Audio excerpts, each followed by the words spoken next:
Selamat malam Pak Sunar dan juga teman-teman semuanya. Di sini saya kelompok 7 akan mempresentasikan mengenai subjek K7, yaitu memahami hakikat ekonomi dan bisnis. Nah, adapun pokok pembahasan yang akan saya bahas yaitu yang pertama ada menjelaskan perilaku etis dalam lingkungan bisnis, yang kedua ada menunjukkan sikap etis yang memiliki moral yang tinggi, yang ketiga ada menerapkan perilaku etis, nilai-nilai moral dalam lingkungan masyarakat, dan yang terakhir ada membuat kerangka kerja pengambilan keputusan etis. Baik, materi yang pertama yaitu perilaku etis dalam lingkungan bisnis. Pengertian perilaku etis dalam bisnis. Etika bisnis dapat didefinisikan sebagai nilai dan prinsip yang menjadi pedoman bagi perusahaan dalam menjalankan kegiatan operasionalnya. Nilai-nilai ini meliputi kejujuran, integritas, keadilan, transparansi, dan juga tanggung jawab. Adapun prinsip etika bisnis, yang pertama adalah kejujuran. Kejujuran menjadi landasan utama dalam menjalani kehidupan termasuk saat berbisnis. Penerapan prinsip ini bukan hanya berlaku antara karyawan, atasan, dan bawahan, melainkan juga kepada pelanggan dan pihak eksternal lainnya. Yang kedua ada keadilan. Dunia bisnis penuh dengan berbagai pihak yang memiliki kepentingan dan kebutuhan berbeda. Prinsip keadilan dalam bisnis berarti memerlukan semua pihak dalam kegiatan bisnis dengan setara tanpa diskriminasi. Yang ketiga ada otonomi. Dalam dunia bisnis, otonomi merupakan prinsip yang penting untuk diterapkan. Pelaku usaha harus mampu mengambil keputusan yang sejalan dengan nilai-nilai etika bisnis tanpa intervensi dari pihak lain. Yang keempat ada integritas moral. Pihak-pihak yang terlibat dalam bisnis perlu memiliki integritas moral yang tinggi. Hal ini mengharuskan Anda harus bertindak dengan jujur, adil, dan bertanggung jawab dalam menjalankan bisnis untuk menjaga nama baik perusahaan. Yang kelima atau terakhir yaitu saling menguntungkan. Inti dari etika bisnis terletak pada prinsip saling menguntungkan. Hal ini berarti setiap kegiatan bisnis, baik internal maupun eksternal, haruslah memberikan manfaat bagi semua pihak yang terlibat. Adapun contoh perilaku etis yang bisa meningkatkan performa bisnis, yang pertama ada menghargai orang lain, yaitu orang yang berperilaku etis akan selalu menghormati satu sama lain, bahkan untuk sesuatu atau pendapat yang tidak setujunya. Rasa menghargai orang lain ini untuk semua kalangan termasuk manajer dan staf, rekan kerja, dan klien. Ketika seseorang bisa menghargai orang lain, tidak perlu menolak kritik atau masukan, mampu berkomunikasi lebih terbuka, dan dapat menerima sudut pandang orang lain. Yang kedua ada komunikasi yang terbuka. Semua bisnis atau perusahaan yang sukses bisa berkomunikasi secara efektif ketika sistem komunikasinya terbuka satu sama lain dan karyawan mau berbincang, kesalahpahaman dapat dihindari. Yang ketiga ada tanggung jawab.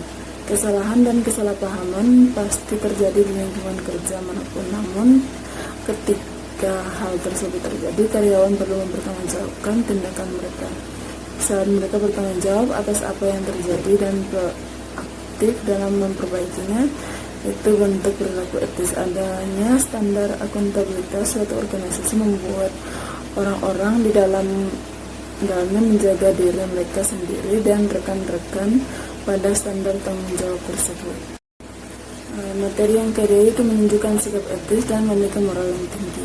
Sikap etis yang memiliki moral yang tinggi mencerminkan tindakan dan keputusan yang didasarkan pada prinsip-prinsip kebaikan, kejujuran, dan tanggung jawab. Orang yang memiliki sikap etis dan moral tinggi tidak hanya mematuhi aturan, tapi juga memiliki kesadaran intrinsik untuk melakukan hal yang benar bahkan ketika tidak diawasi. Adapun konsep nilai moral, menurut Barnes 2001, nilai moral mempunyai ciri-ciri. Yang pertama ada berkaitan dengan tanggung jawab, yaitu hal ini ditandai dengan nilai-nilai yang berkaitan dengan pribadi manusia yang bertanggung jawab. Nilai-nilai moral mengakibatkan seseorang dikatakan bersalah atau tidak bersalah karena ia bertanggung jawab. Yang kedua ada berkaitan dengan hati Yang kedua ada berkaitan dengan hati nurani. Mewujudkan nilai-nilai moral merupakan imbauan dari hati nurani. Salah satu ciri khas nilai moral adalah bahwa hanya nilai ini menimbulkan suara dari hati nurani yang memudahkan kita bila meramahkan atau menentang nilai-nilai moral dan memuji kita bila mewujudkan nilai-nilai moral. Yang ketiga ada mewajibkan. Dapat dikatakan bahwa kewajiban absolut yang melekat pada nilai-nilai moral berasal dari kenyataan bahwa nilai-nilai ini menyangkut pribadi manusia sebagai keseluruhan atau sebagai totalitas. Dan yang keempat ada bersifat formal. Kita merealisasikan nilai-nilai moral dengan mengikut sertakan nilai-nilai lain dalam sudut tingkah laku moral. Nilai-nilai moral tidak memiliki isi tersendiri terpisah dari nilai lain. Tidak ada nilai-nilai moral yang murni terlepas dari nilai-nilai lain. Hal itulah yang dimaksud dengan nilai moral bersifat formal. Adapun prinsip-prinsip moral dasar, menurut Franz Magnus Soesono 2005 mengungkapkan ada 3 prinsip moral dasar, dan antaranya sebagai berikut. Yang pertama, prinsip sikap baik. Bersikap baik berarti memandang seseorang dan sesuatu tidak hanya sejauh berguna bagi dirinya, melainkan menghendaki, menyetujui, membenarkan, mendukung, membela, membiarkan, dan menunjang perkembangannya. Yang kedua ada prinsip keadilan. Prinsip keadilan pada hakikatnya berarti bahwa kita memberikan kepada siapa saja yang menjadi haknya, karena pada hakikatnya semua orang sama nilainya sebagai manusia. Maka tuntunan paling dasariah keadilan adalah perlakuan yang sama terhadap semua orang, tentu dalam situasi yang sama. Yang ketiga ada prinsip hormat terhadap diri sendiri. Prinsip ini menyatakan bahwa manusia wajib untuk selalu memperlakukan diri sebagai sesuatu yang bernilai pada dirinya sendiri. Prinsip ini berdasarkan paham bahwa manusia adalah pusat berpengertian dan berkehendak yang memiliki kebebasan dan suara hati makhluk yang berakal budi. Adapun sikap-sikap kepribadian moral, yang pertama nilai-nilai otentik. Yang dimaksud yaitu otentik berarti asli. Manusia otentik adalah manusia yang selalu menghayati dan menunjukkan diri sesuai dengan keasliannya, dengan kepribadian yang sebenarnya. Yang kedua, kesediaan untuk bertanggung jawab. Bertanggung jawab berarti suatu sikap terhadap tugas yang membebani kita. Kita merasa terikat untuk menyelesaikannya. Orang yang bersedia untuk bertanggung jawab akan mengarahkan tenaga dari kemampuan ketika ia ditantang untuk menyelamatkan sesuatu. Ia bersikap positif, kreatif, kritis, dan objektif. Yang ketiga, keberanian moral. Keberanian moral adalah kesetiaan terhadap suara hati yang menyatakan diri dalam kesediaan untuk mengambil risiko konflik. Keberanian moral berarti berpihak pada orang yang lebih lemah melawan yang kuat yang memperlakukannya dengan tidak adil. Yang keempat ada kerendahan hati. Keutamaan terakhir yang hakiki bagi kepribadian yang mantap adalah kerendahan hati. Kerendahan hati tidak berarti bahwa kita merendahkan diri, melainkan bahwa kita melihat diri seadanya. Kerendahan hati adalah kekuatan batin untuk melihat diri sesuai dengan kenyataan. Baik, materi yang ketiga yaitu perilaku etis, nilai-nilai moral dalam lingkungan masyarakat. Perilaku etis adalah tindakan atau sikap yang sesuai dengan norma, nilai, dan prinsip moral yang diterima dalam suatu masyarakat atau organisasi. Perilaku ini mencerminkan integritas, kejujuran, keadilan, serta tanggung jawab dalam berinteraksi dengan orang lain atau dalam menjalankan tugas dan kewajiban. Adapun pedoman perilaku moral, yang pertama ada pedoman perilaku, yaitu moral memberikan pedoman tentang perilaku yang dianggap tepat dalam suatu masyarakat. Ini membentuk dasar untuk tindakan kita terhadap orang lain dan lingkungan sekitar. Yang kedua, yang mempertahankan keteraturan sosial. Moralitas membantu mempertahankan keteraturan sosial dengan mengatur interaksi antar individu. Hal ini mengurangi konflik dan membangun kepercayaan di antara anggota masyarakat. Yang ketiga, membentuk identitas. Nilai-nilai moral membentuk identitas individu dan kelompok. Mereka memengaruhi cara pandang dan pilihan yang dibuat oleh individu dan juga membentuk budaya suatu masyarakat. Yang keempat, ada penggerak perubahan sosial. Pemahaman moral yang lebih tinggi dapat menjadi penggerak perubahan sosial positif. Nilai-nilai moral yang berkembang bisa membawa perubahan untuk meningkatkan kondisi sosial. Adapun contoh moral yang ada di masyarakat yaitu ada kejujuran, kasih sayang, sikap hormat, ketulusan, dan kesabaran. Materi yang terakhir yaitu membuat kerangka kerja pengambilan keputusan etis. Pengertian pengambilan keputusan. Dalam organisasi membuat keputusan artinya mereka membuat pilihan-pilihan dari dua alternatif atau lebih. Seorang pemimpin harus memiliki keterampilan personal antara lain kemampuan untuk memahami perilaku individu dan perilaku kelompok. Karena kedua perilaku ini memberi kontribusi dalam membentuk dinamika organisasi.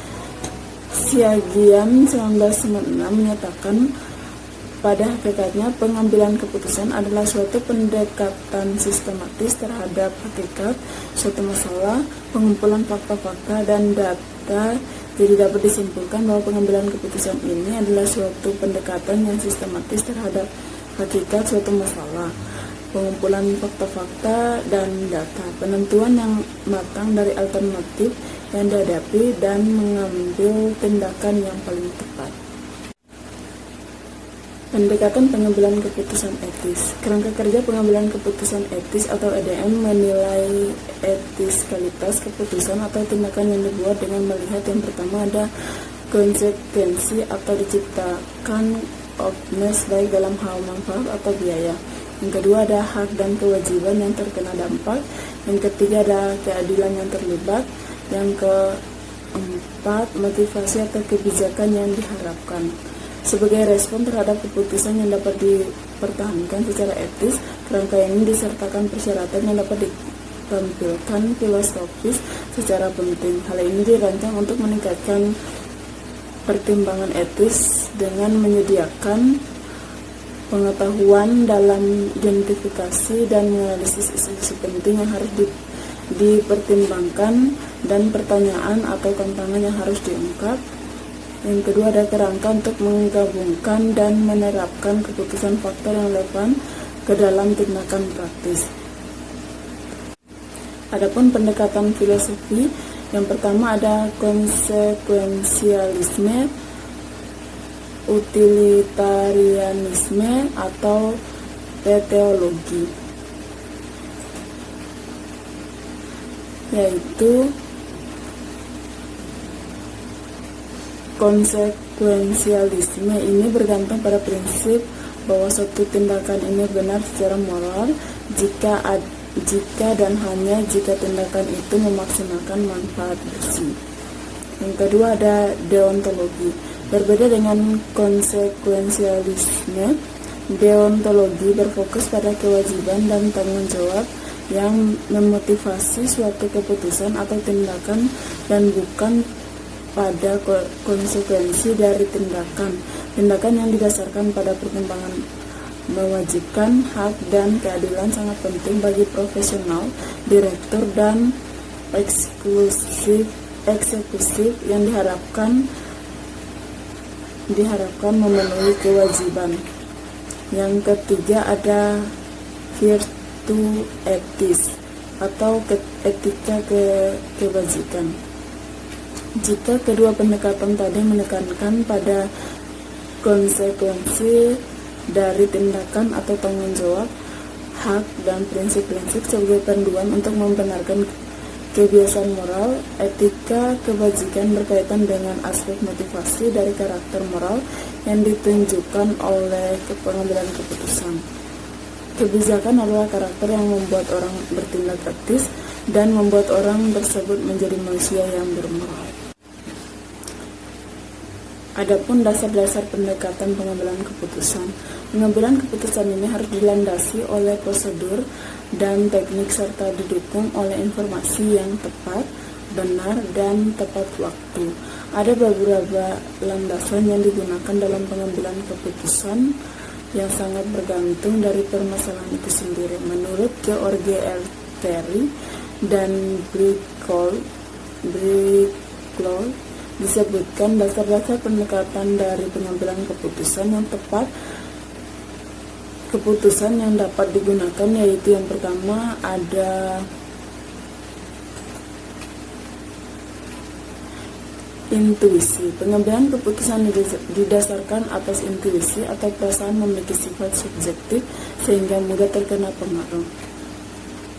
Yang kedua ada fakta. Pengambilan keputusan berdasarkan fakta dapat memberikan keputusan yang sehat, solid, dan baik. Dengan fakta, maka tingkat kepercayaan terhadap pengambilan keputusan dapat lebih tinggi sehingga orang yang menerima keputusan-keputusan yang dibuat itu dengan rela dan lapang dada. Yang berikut ada wewenang. Pengambilan keputusan berdasarkan wewenang biasanya dilakukan oleh pemimpin terhadap bawahannya, orang yang lebih tinggi kedudukannya kepada orang yang lebih rendah kedudukannya. Yang berikut ada logika. Pengambilan keputusan berdasarkan logika ialah suatu studi yang rasional terhadap semua unsur pada setiap sisi dalam proses pengambilan keputusan. Pada pengambilan keputusan yang berdasarkan rasional, keputusan dihasilkan bersifat objektif, logis, lebih transparan, konsisten untuk memaksimumkan hasil atau nilai dalam batas kendala tertentu, sehingga dapat dikatakan mendekatinya kebenaran atau sesuai dengan apa yang diinginkan. Pada pengambilan keputusan secara logika terdapat beberapa hal yang perlu diperhatikan, yaitu yang pertama, kejelasan masalah, orientasi tujuan, pengetahuan alternatif, preferensi yang jelas, dan yang terakhir ada hasil maksimal, kepemilikan alternatif. Baik, kesimpulan dari materi saya yaitu etika dalam bisnis dan profesi sangat penting untuk menjaga integritas, kepercayaan, serta tanggung jawab sosial. Prinsip-prinsip etika membantu individu dan organisasi dalam mengambil keputusan yang adil dan bermoral, sehingga dapat menciptakan lingkungan yang sehat dan berkelanjutan. Sekian materi yang dapat saya sampaikan. Selanjutnya akan dibuka sesi diskusi. Untuk pertanyaan boleh langsung ke kolom chat. Sekian dan terima kasih.